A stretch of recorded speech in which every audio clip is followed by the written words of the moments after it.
What's up?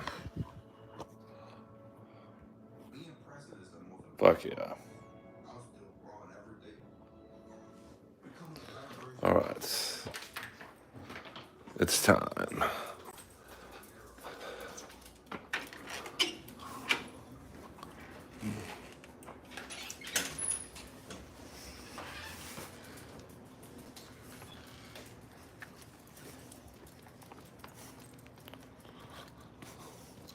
Boom, shakalaka. I gotta be quiet until I get out of the building.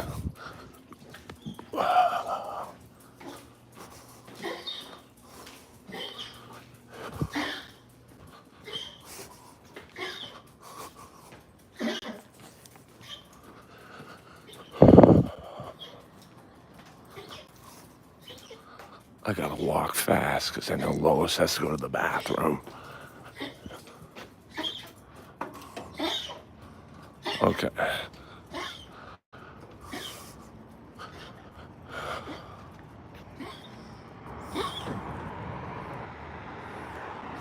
She going potty already.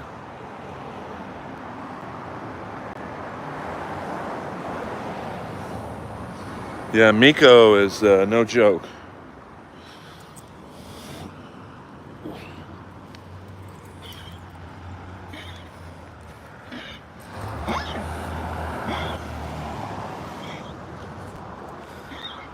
Lois, we be going this way. What's the final score of that game? I didn't get to watch.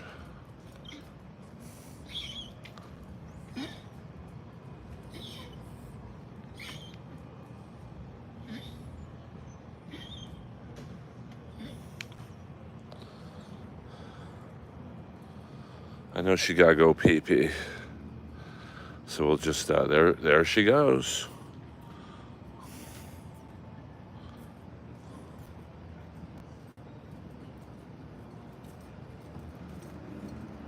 Yeah, I took down the video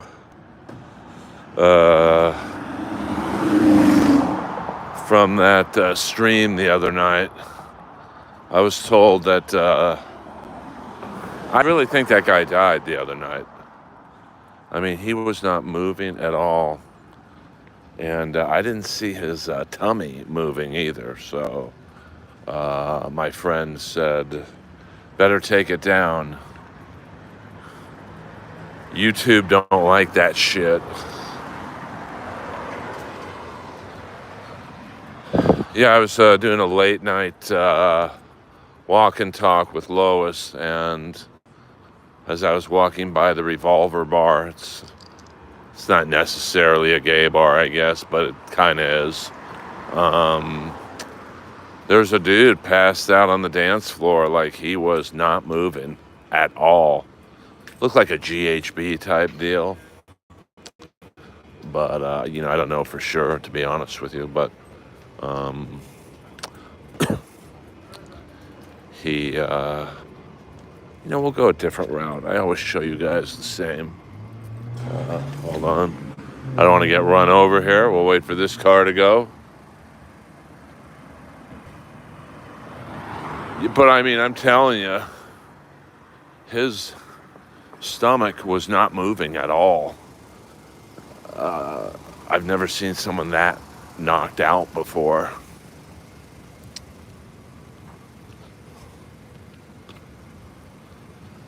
But, I will say that,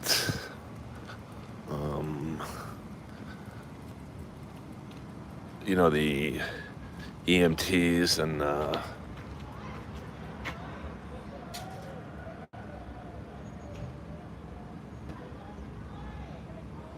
yeah, 100%, Kathy. I agree with you there. None of the ambulance people really seem to be that concerned. So, if he wasn't dead, he was pretty close to it.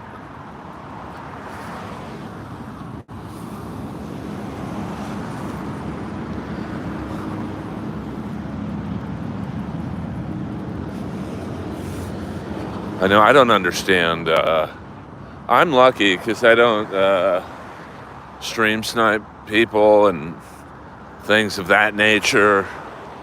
I don't have too many channel strikes. I don't think I have any channel strikes. So we'll go at different routes. Here's a bunch of homeless people at the bank. Awesome.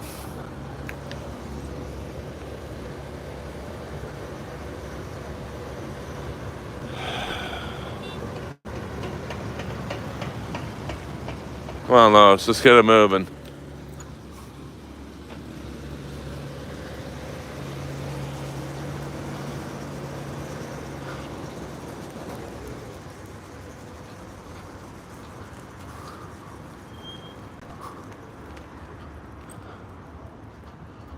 No, this alley doesn't really have too much activity. It's the one that, of course, I live by that's really ground zero for, now this guy's probably just looking to get his dick sucked. You know, you can tell when someone's just fucking walking around. Hey, bro, how are you? Good to see you again, man. Actually, I take that back. He's an Uber driver, I know.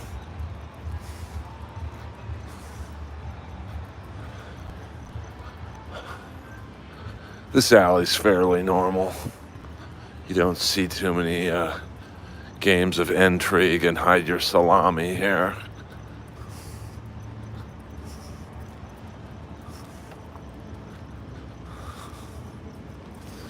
Well, Lois, she likes walks. So I'm lucky. And I'm lucky at her age, she can still, she's got great cardio. I'll tell you that much. I mean, I took her for, what was that, a couple weeks ago? Like a 3-hour walk at like 2 in the morning. She had no trouble.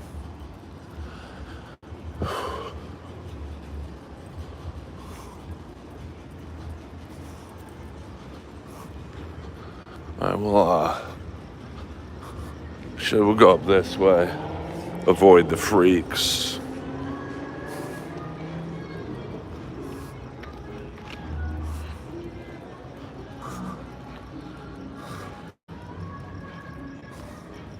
Oh, 100%.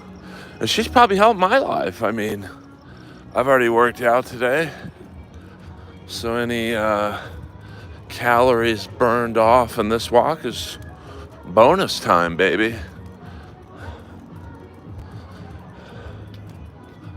So here we go. This is a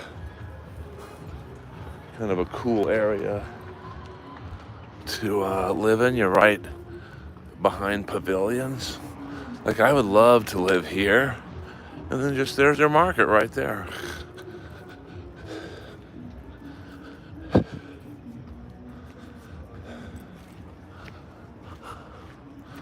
I used to date some girl, she lived in one of these things.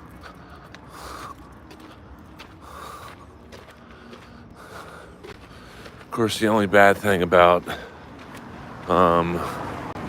this neighborhood, like this particular street, is, you know, the homeless people know there's a lot of like Amazon and deliveries. So they literally do a walkthrough and steal packages, which kind of sucks, but what are you gonna do?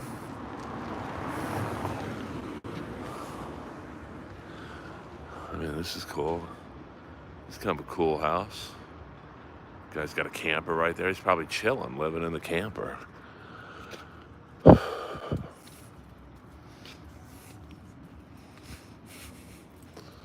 a big supermarket right there. Now, this supermarket used to be 24 hours, 7 days a week. It was pretty fucking wild.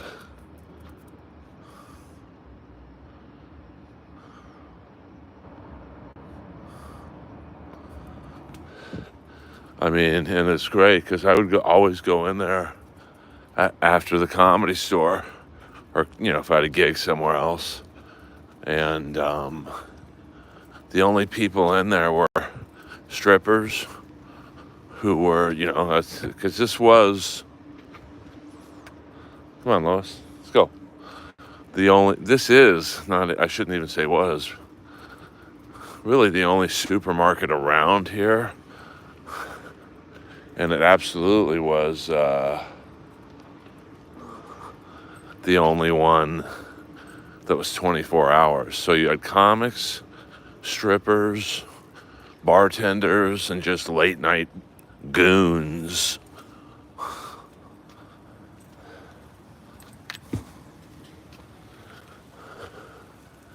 And then I think Pavilions got sick of the freak show.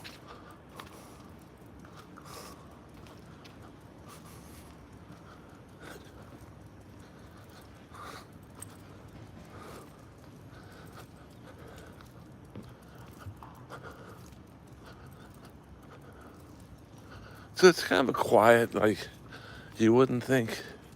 I mean, this is prime West Hollywood here. But it's very quiet. It's really quite amazing that just right down there is one of the busiest streets in the world. Not just the city, but the world. I mean, there's probably, in a 24-hour time frame, I would guess 300,000 to 500,000 cars a day, you know, on there.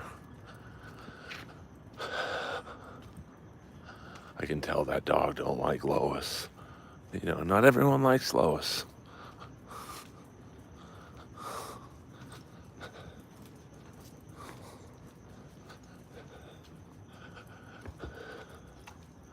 All right, we'll go to Doheny. Doheny's a very nice street. A lot of fat homes. Now, if you want the real fat daddy homes, yeah.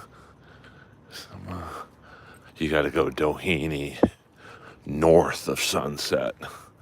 That's the real fucking deal.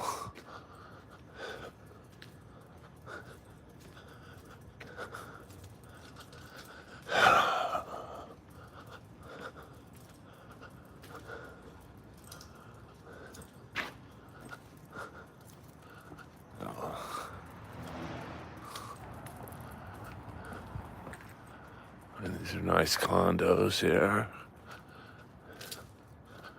These were built, I think, right around during the pandemic. I'm going to guess that for a single, like a studio apartment, it's probably $3,000 to $4,000 for maybe an 800 square foot closet, basically. And, you know, 2 or 3 bedrooms in here, easily over $5,000. I mean, I've been told for my condo, if I ever was lucky enough to keep it and just charge rent, I could get $4,000 to $5,000. So, which really wouldn't suck. But, you know, right now, unless I hit the lottery, I would have to use whatever proceeds from my condo sale to fund the new home. So, here's hoping I win the Powerball.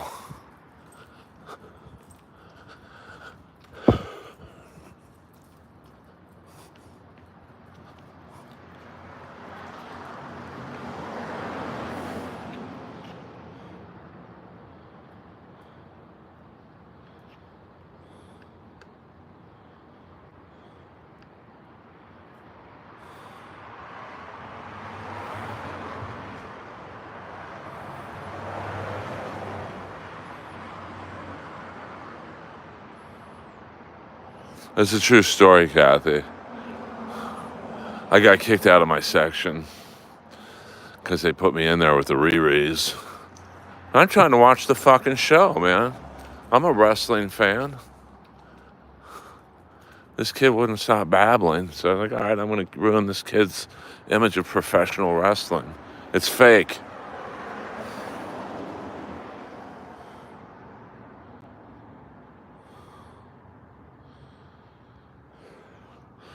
I think my favorite lottery story, And you could tell this guy's going to go broke. It's like a 25-year-old kid. And we'll take you through the Ritchie part of Beverly Hills. So right now I'm in West Hollywood. But as soon as I hit this sidewalk, we're in Beverly Hills. Now these are nice homes. These are probably, 2 to 4 million. And there's a front look at these. I mean, this is a nice condo complex. I mean, $2 to $4 million homes, but it's crazy the jump in price. Literally one block over. Then you get into the, I would say, like this is probably a $2 to $4 million home right here. But it's probably about 3.5. Nice house, small yard.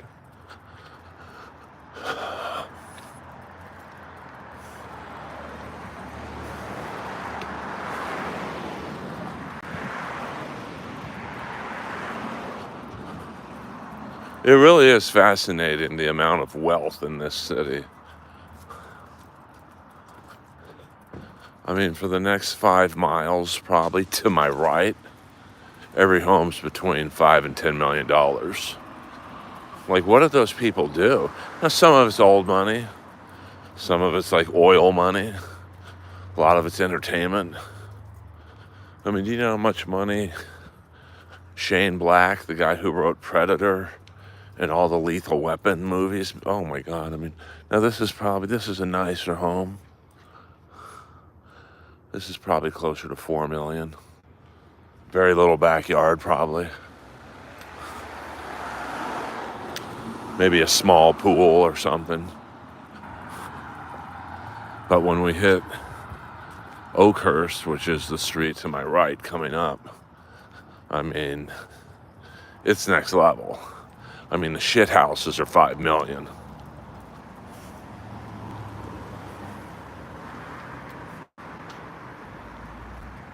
Oh yeah, when I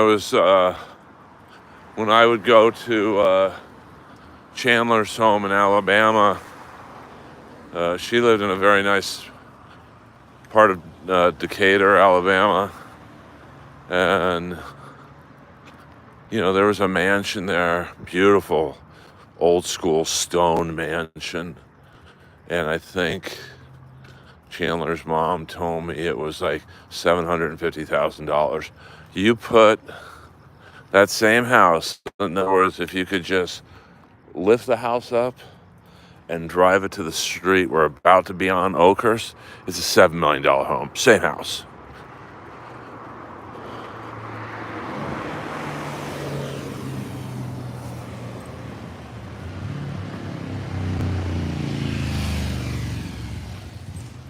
Oh yeah, but some of these houses you'll see, like my favorite house,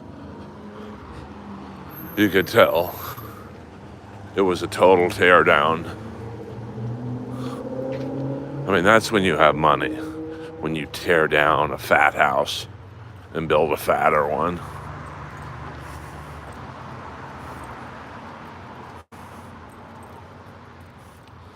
But I mean, 14.5, that's a nice home for sure.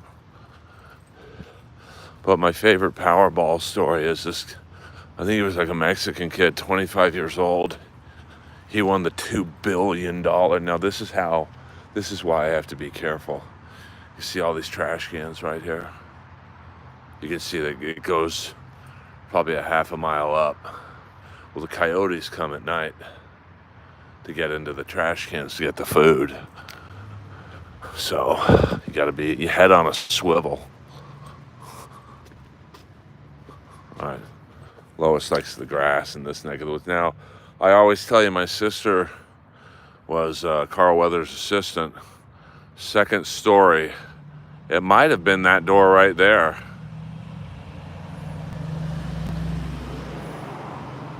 The Irv Schechter Agency. That's where she worked. And she was assigned specifically to Carl Weathers when he was filming maybe the greatest action movie of all time, Predator.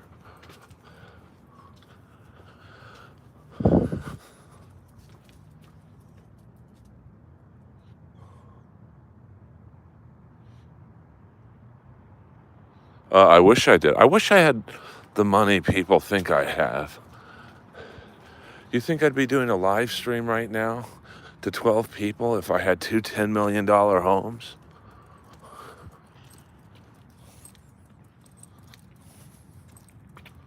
Shit. All right, so now we're on Oakhurst. Like, I don't want to dox anyone, so I'll, like this guy has a car in the driveway. I don't want you guys to have his little fucking license plate, but, this is probably, as you can see, that's a $4 to $5 million home. That's absolutely a $4 to $5 million home. And it's funny, like, each block you go up, the houses increase in value. Like, this is a fucking nice house. I remember right in one of these driveways, Annie caught a possum and killed it. Annie was a hunter. None of these houses are really well lit. So I apologize. I'm showing you basically the silhouette of a nice home. Like, this house has absolutely no lighting.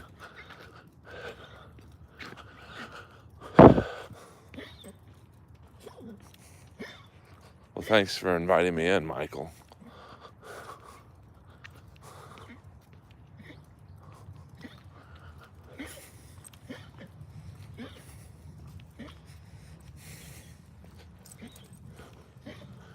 There's a nice house. There's a nice home here. I mean, look at the lawn. I mean, this is a fat fucking, landscaping gig.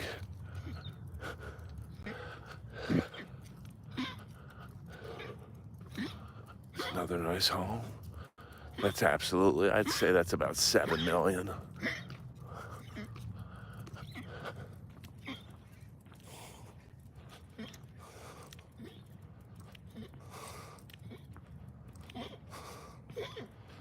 Bruce Lee against Muhammad Ali in a prime. Probably Bruce Lee.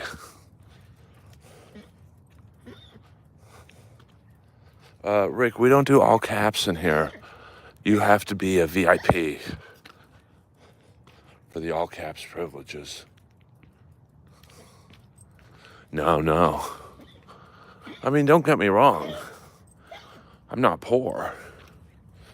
But there's not a single person in the West Coast Skakels that has a $10 million home. Because if they did, I'd be living in it. My condo's been valued at around 1.1. Of course, it fluctuates, but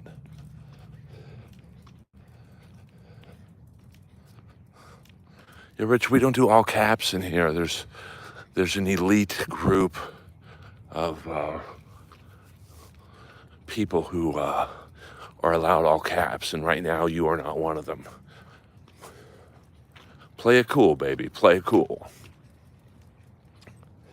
And show me the money, honey. Here's a nice house.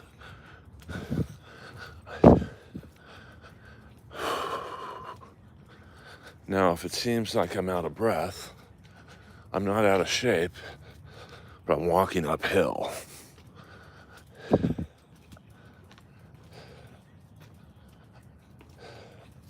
So be cool. Be cool. Play cool.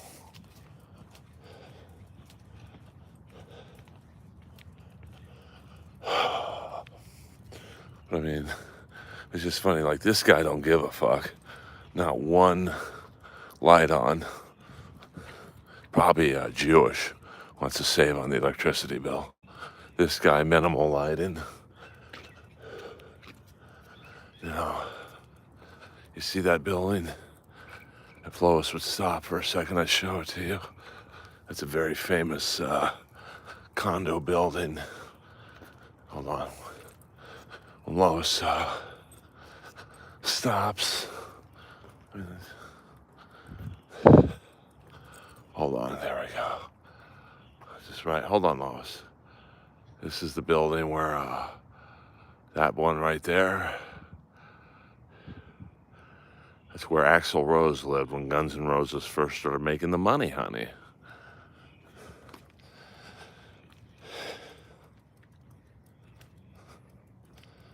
I know. I mean, look at her, 15.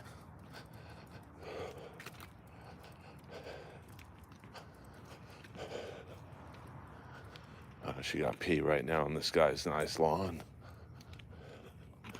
And then that smaller building you see right there, that's, no, I think that's where Soho House is.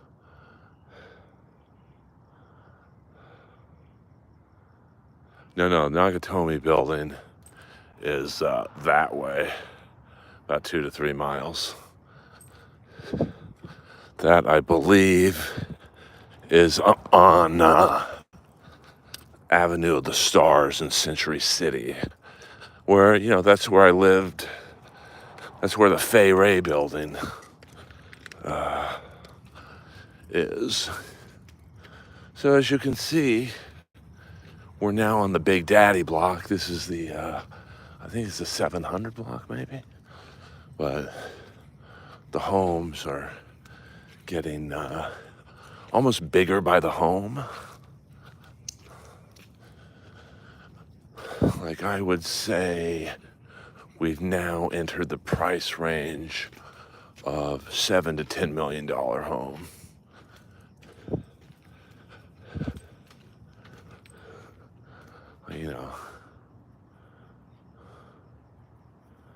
It is a real building.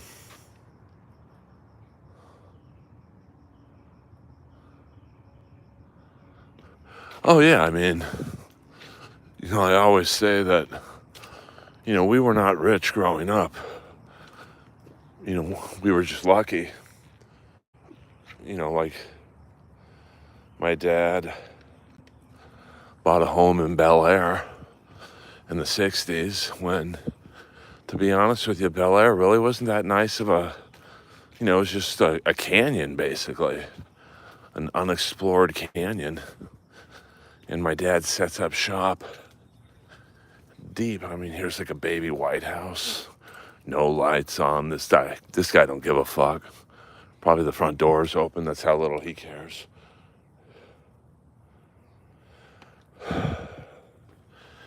And then in the 60s, I think the mid 60s, or maybe it was the early 60s, there was the famous Bel Air fire. And it was kind of like the fires we had out here a couple months ago, where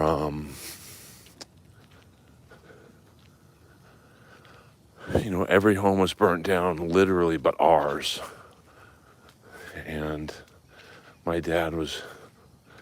Now I want to walk on the other side of the street to show you my favorite house. And my dad was literally on the roof with a fucking garden hose, with the cops and the fire people going, "Hey man, you got to get the fuck out. This whole area is going down." And if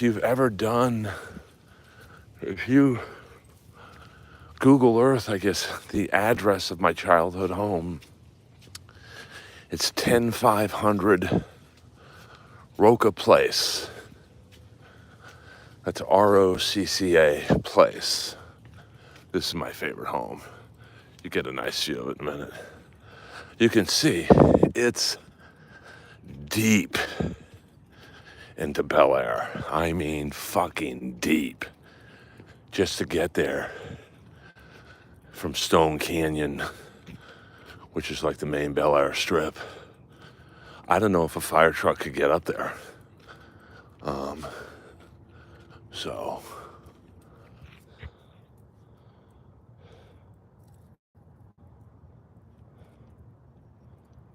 I mean, look at that. I mean, just this landscaping. So this is my favorite home right here. It's a huge farmhouse. I mean, just this front landscaping. is probably 10 grand a month. And then you tell you probably got, I mean, this house probably has a fat pool, probably a tennis court, all kinds of shit. And then you have this house. This is kind of understated. You know, you don't really see much from the street. And a lot of these homes have like elite level security because it's kind of a good area to rob. I mean, I hate to be like that, but you know, you've got great exits. You could rob a home and be on Doheny and just disappear into the night. Because here's a nice home. Then, you know, it's a weird area from the standpoint of, I mean, Beverly Hills Police Department is maybe 3 minutes away. And there are a lot of private security. One night me and Lois had a standoff right here with coyotes.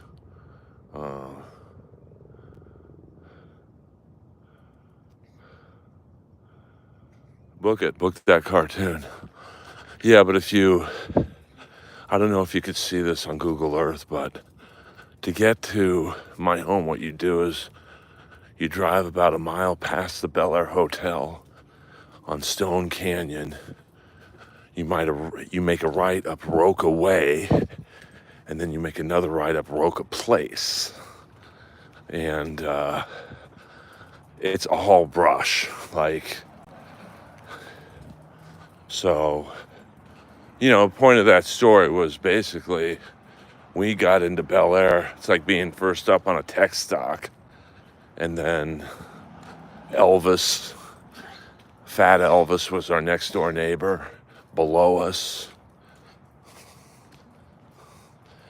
Yeah, Lois is pretty happy. And then you got Harry Nielsen. He built a pretty fat mansion. See all these trash cans. I mean, we've probably walked 3 blocks, and these trash cans are 3 blocks, so it's like a buffet for the coyotes. And then OJ lived on Stone Canyon. Kareem Abdul-Jabbar lived on Stone Canyon. James Caan lived, I think, off of Stone Canyon. You know, so we were lucky. And like, even when my let me add up the bedrooms.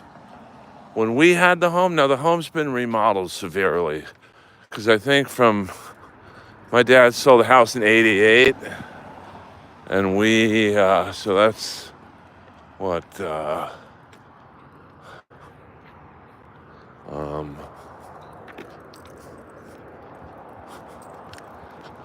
what is that? 12 years.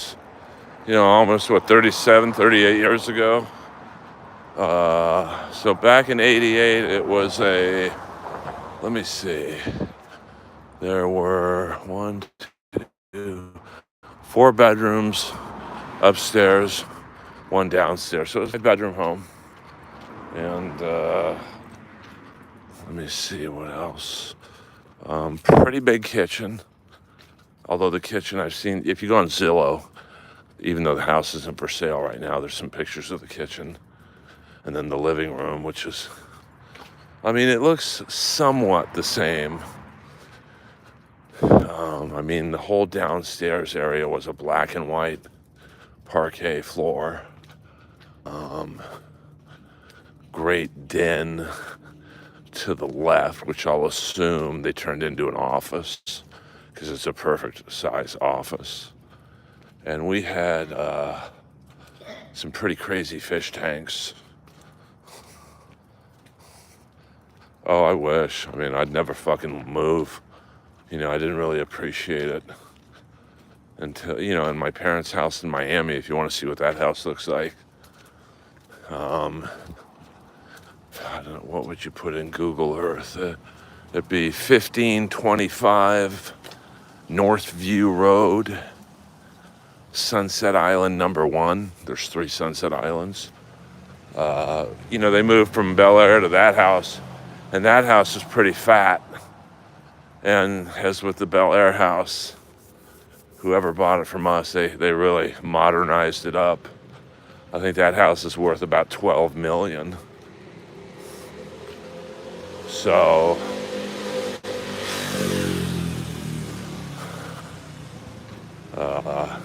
and it's funny, I was watching an old episode of Miami Vice. I think it's called Home Invaders. And it's the episode where Isai Morales leads a gang of home invaders. That checks out. And in one scene where he's doing surveillance on a home, his car is parked in my parents' driveway. So I didn't really appreciate the Bel Air house, because the Miami house is pretty fat too. But looking back, I realize now how lucky I was. And, also to play golf at Bel Air Country Club. That's spoiled me forever. Like, I can't play golf on a public course. Now, I almost put an offer on this house. It's like one of the few homes in West Hollywood proper. But it just wasn't big enough.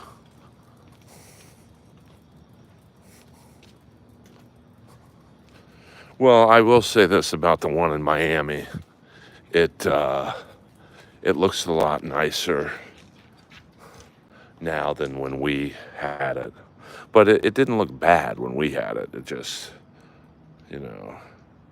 No, my dog just picked up a scent. Probably wants to go doo-doo.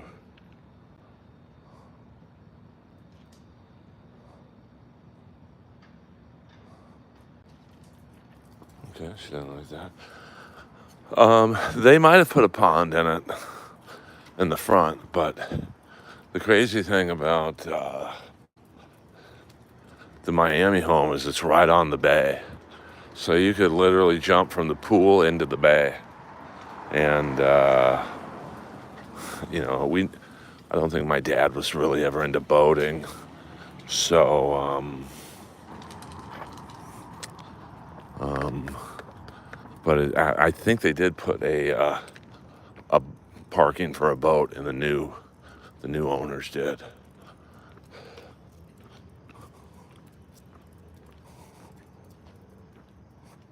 Well, we actually lost a dog in the bay. She's a German Shepherd.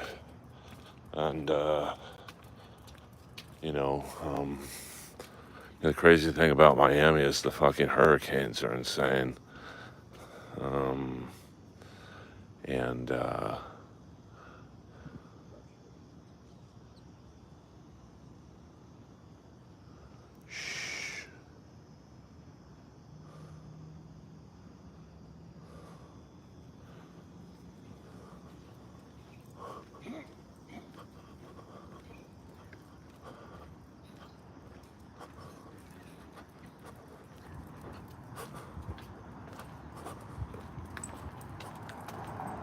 sorry, I had to be quiet there.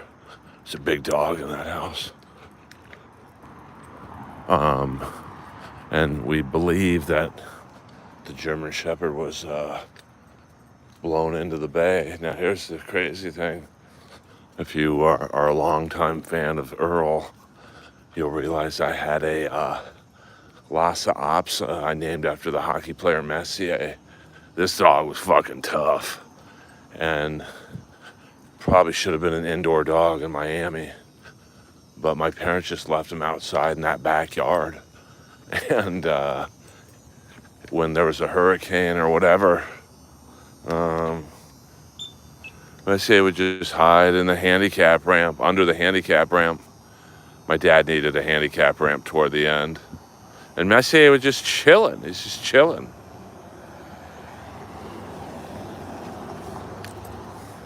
Lois, don't give up. Whoa. She picked up a second wind all of a sudden. And when I I brought Messier back to California. This dog had more medical bills than any dog I've ever seen, even more than Annie. But Messier was a fucking soldier.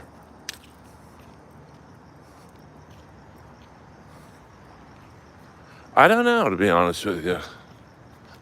It's a good question.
Yeah, when you don't hit the boulevard, it's pretty quiet out here, especially in that rich neighborhood.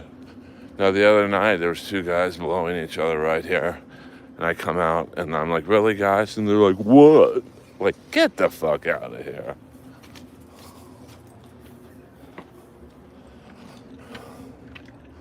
I mean, Lois is fired up tonight, I'll tell you that much.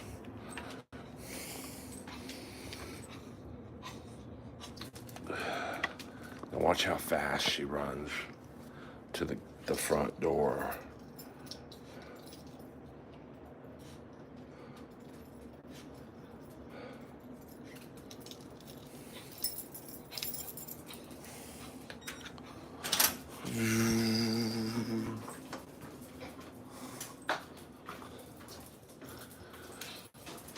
I mean, she's fired up. Whoa. All right. Let's give her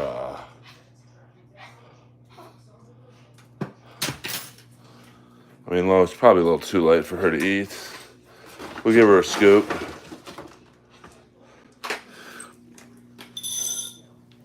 And let her eat.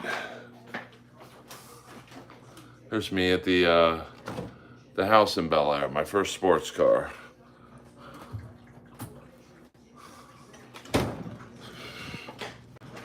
All right, let's do a few more minutes here. And then I'm going to watch the rest of AEW Dynamite. Thank you very much. No, I don't trust anyone to walk Lois. I don't think I do. I've got my usual Saturday night gig at the Comedy Store. But they usually don't give me a weekend or a mid-weekday gig. I think they try and keep me away from Jeff Ross on Tuesday nights at the store. I love how I'm the bad guy. Holy fuck, this business is fantastic.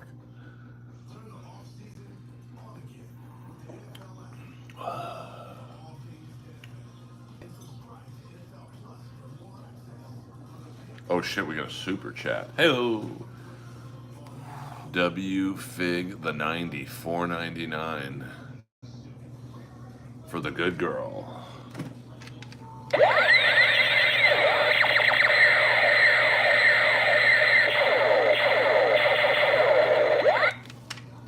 Thank you, my man. Oh, it's a long story, Rick. I'm in too good of a mood to talk about that creature. Yeah, can you imagine my podcast room in that house? Now, I never was really a Miami guy. So, I can't say. Yeah, 100% night moves. You can do that one in all caps if you'd like. Well, that's the crazy thing. Jeff fails upward. Sorry, though. That noise will stop in a second.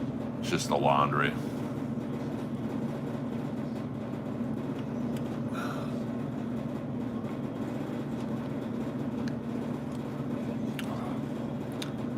Jeff is arguably the most unfunny one on all the roast. And yet still keeps getting work. He tried, and he failed miserably.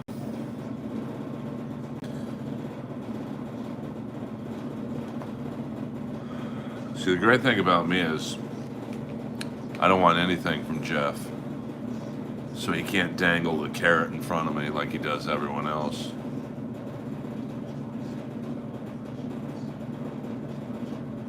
No, he has a manager that's as big of a sociopath as he is. But constantly gets the guy work, so 100% night moose. 100%. But that's all right.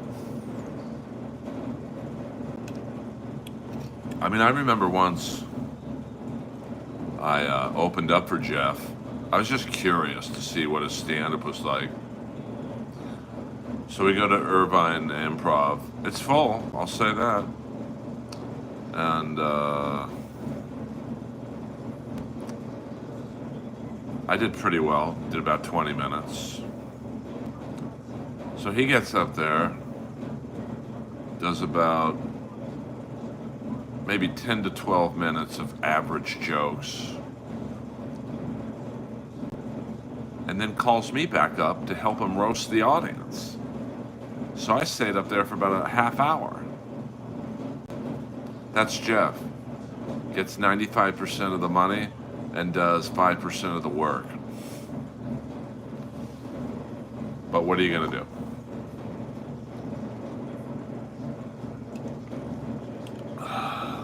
You just gotta... That's the business.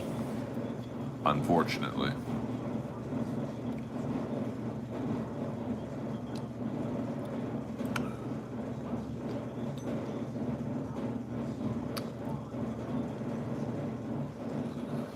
Well, you know, I mean, watch Bumping Mics. I mean, Attell gets the funniest lines because Attell's actually fucking funny.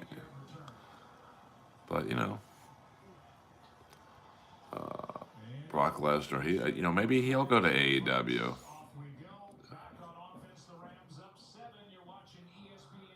I did not know Mitch Hedberg, unfortunately. Yeah, I mean, you could tell that the last couple roasts Geraldo was on, he was outshining Jeff. But that's not hard to do. I mean, because Jeff gives you the minimal effort. I mean, even when he did my podcast, I was excited because I thought, oh, this guy's a New York guy. He probably has some great Chappelle stories, some great Charlie Barnett stories, who's like a street legend. And Jeff was so fucking lazy and high that he gave me the bare minimum. So the episode sucked.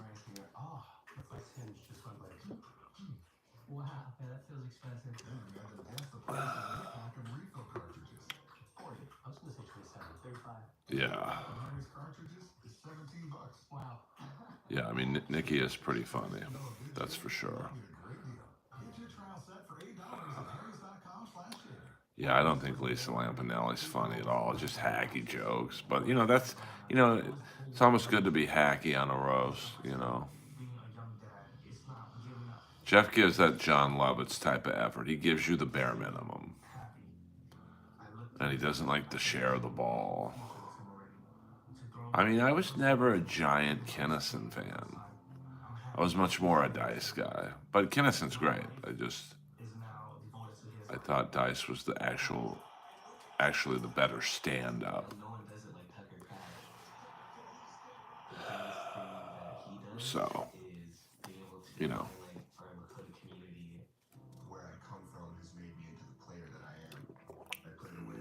I like Stephen Wright though. I've always liked the more subdued comics. Robert Schimmel, Mitch Hedberg. People of that ilk. Hey, a chick was sucking my cock. The clock struck 2. She swallowed my goo. I said, "Oh." I mean, Dice's first album from was it Madison Square Garden? It was so funny to me.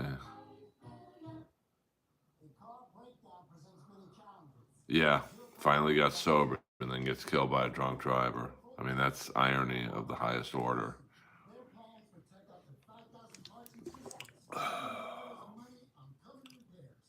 What's in the bowl, bitch? I remember, what was the first line he said when he walked out on stage at Madison Square Garden?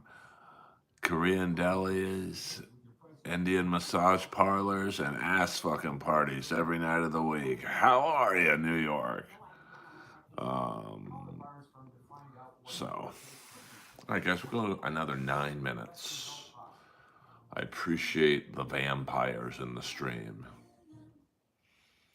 I hope you've enjoyed this late night stream. Yeah, yeah. Well, the problem was, Dice was like a little kid. They told him not to swear, so what did he want to do? Swear.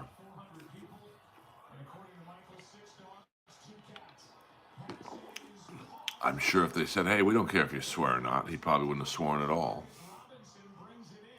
Hey, hit the like and subscribe button, pretty please.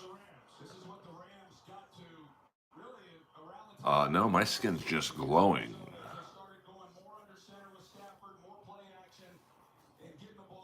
I probably shouldn't have put on moisturizer. Joel Gallen, I hated that guy. He was such a dick to me on Roast Battle. I don't know what Joel does for Jeff. So this was my second battle on TV, but my first battle in Montreal. I was really excited. It should have been the fucking greatest night of my life. And, I had no idea what the all Negro wave, that's what they were called, was going to do. So when I walked out on stage, they oiled my whole body up.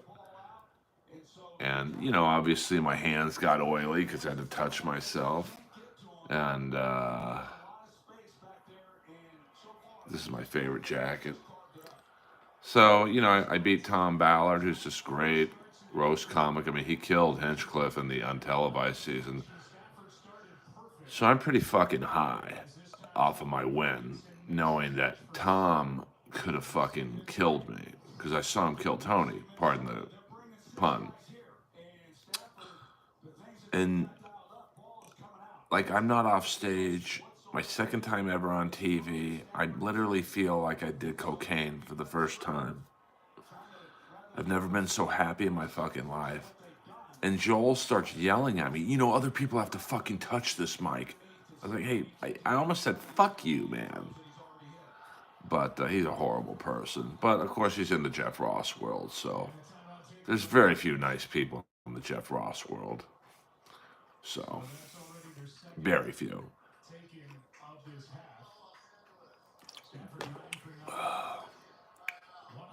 I don't know what that means, waiver. Richard Pryor was subdued.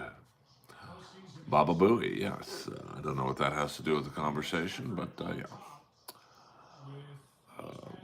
Yeah, but that's, why Comedy Central never really had a long-term successful show with him in charge of it. That's how he's treating one of the stars of the show. And I shouldn't say star, but I was probably the most popular person on my season. And this is how you're going to fucking talk to me.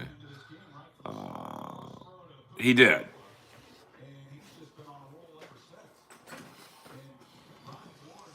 And it wasn't even my fault.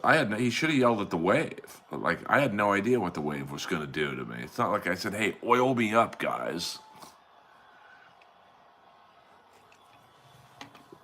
But, there you go. Oh, I would have. If that would have happened today, I would have walked right out of the fucking, not arena, but I would have walked right out and left and just gone home. Fuck you guys. So, yeah, 100%. I've been on TV many a time. Doesn't mean I'm famous, but I've been on a lot of shows. Clearly, I'm not famous because I only have 23 people in here.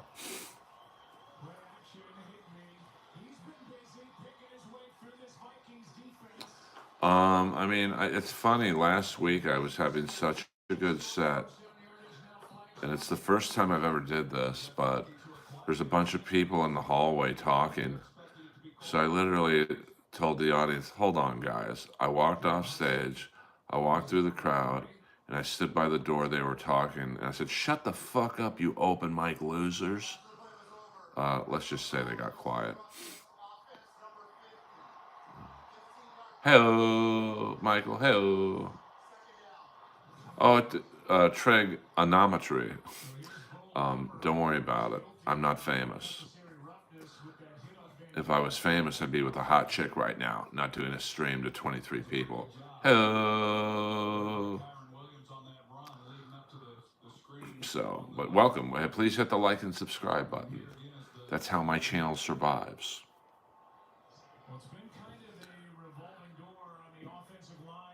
No, I looked. I have not found that maniac in the SUV, but I will get him.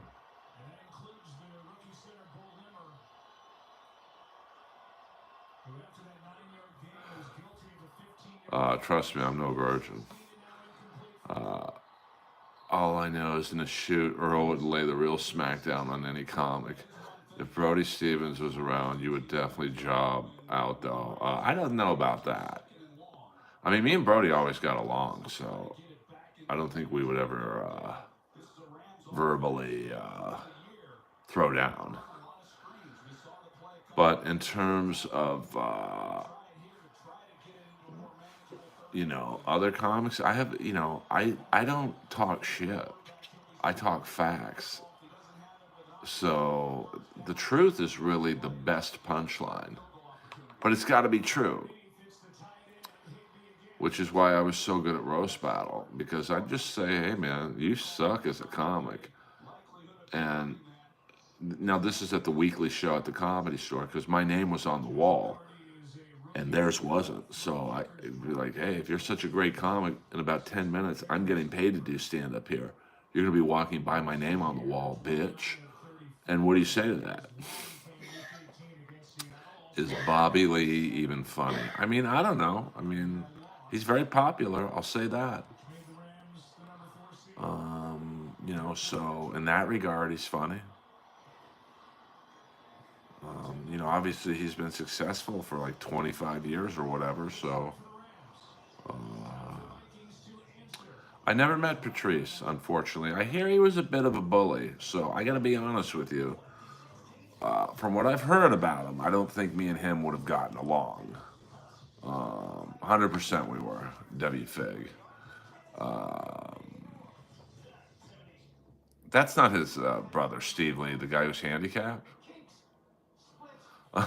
Just last week. So, 100%. But I don't think, from what I've understood, like Patrice kind of bullied new comics, and that would not have sat well with me. Because I was bullied as a kid, so I don't get bullied now. Fuck that. I don't care who you are.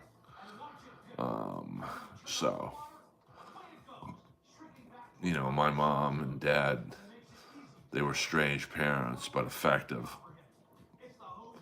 They said treat everyone the same. We all shit out of the same hole. So I've held that to be very true. I don't think Bobby Lee would last. And here's the funny thing about me and Bobby Lee. We share the same birthday, September 17th. What age did you get into a real fight at grade school? I got into a couple fights in grade school, to be honest with you. No fights in high school. Got into a couple fights playing hockey. There was almost a brawl in our game last night. The other team kept hitting our goalie after the whistle. So this guy's a big guy. He's probably about 6'2", 270. And he's like, fuck you guys. You do it one more time, I'll kill you. And his wife was reffing the game. It was pretty funny.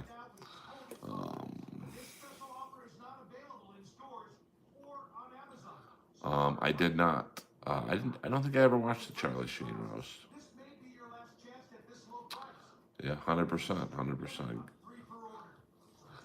So, but maybe me and Patrice would have gotten along. You know, I think if he were to give me any shit, I would have given it right back to him, and he probably would have liked that.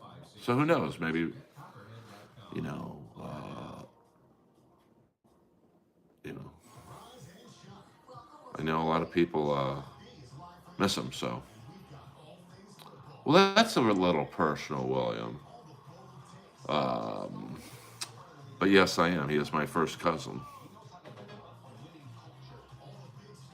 Hold on, I'm getting a message from somebody whose number I don't realize. Oh, it's a dude. But I will message him back.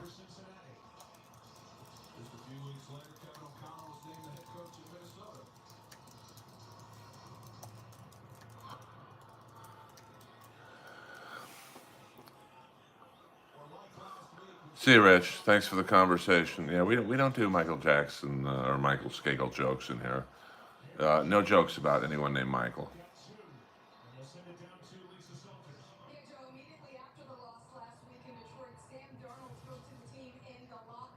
Yeah, I mean, that's one of those things that, on paper, I don't know if we would have gotten along. Just because, I don't like bullies, and maybe he wasn't a bully. I have no proof. So,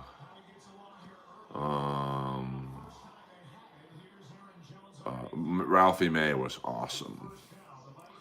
Let me tell you that much right now. Who's the comic most comics hate going on after? Probably Joey Diaz. He's very, very tough to follow because, he kills, man. Like very few comics kill. Joey probably does the level above killing, whatever that is, leveling the room. I had to go on after him once because Joey was on the lineup in the middle, and probably like 9 o'clock. For whatever reason, I was on the lineup at like midnight or something, but no comics were there. Like everyone was late or people didn't show up, and they're like, "Hey, Earl." Comedy Store, they only put paid regulars up, so even if there's other comics in the room, if they aren't passed, they don't get to go on. So I had to go on after Joey, and I did well. I didn't like kill like he did, but I survived. If you're funny, you can follow anybody. Are certain comics harder to follow than others? Yeah, 100%. Because she talked about her pussy and fucking, and then I got to go up there and kind of match that energy, or which I don't. I don't have her energy. So, hello, Stephanie. Always a pleasure to have a woman in the stream.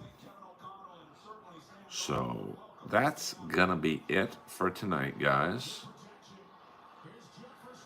I very much appreciate the stream. Do you have a man? Do you know a man of the name Mike Carano? I don't. Judy Gold's not hard to follow. She's funny, but she's not hard to follow.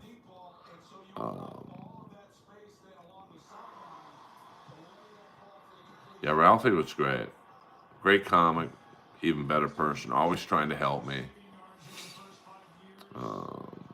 I remember, I knew he shouldn't have been on Roast Battle at all. Like, he just wasn't that type of comic. And, of course, who do you think got him on the show? Jeff. It's another reason I don't like Jeff. Like, Ralphie could have been maybe a judge if you wanted the name, but, like, Ralphie was not a roast comic. And to put him in there against Mike Lawrence, it's like putting me up against Randy Johnson in a batting cage. It's just like, so, I've never, I don't know. I don't know much about Amy Schumer's comedy, to be honest with you. Ari David, man, that's a deep cut. Um, so, I mean, anyone famous is going to be hard to follow because someone famous walks in the room and or walks on stage, and there's an expectation of the next person's going to be famous. I mean, I remember one time I had to follow Tiffany Haddish, and the crowd blew up when she walked on stage. And she was probably a little drunk, so she did not have a good set. And I walked out, and you could tell they were a little quiet, and I ended up having a better set than she did. So, you know, good night, Kathy. Thank you as always. Well, I don't think she does. She makes too much money doing films and TV shows, so it's like I think most people lose their ambition to do stand up. So when they start making money, I mean, like Rob Schneider, basically, Rob Schneider started out as a stand up, and he basically got famous right away.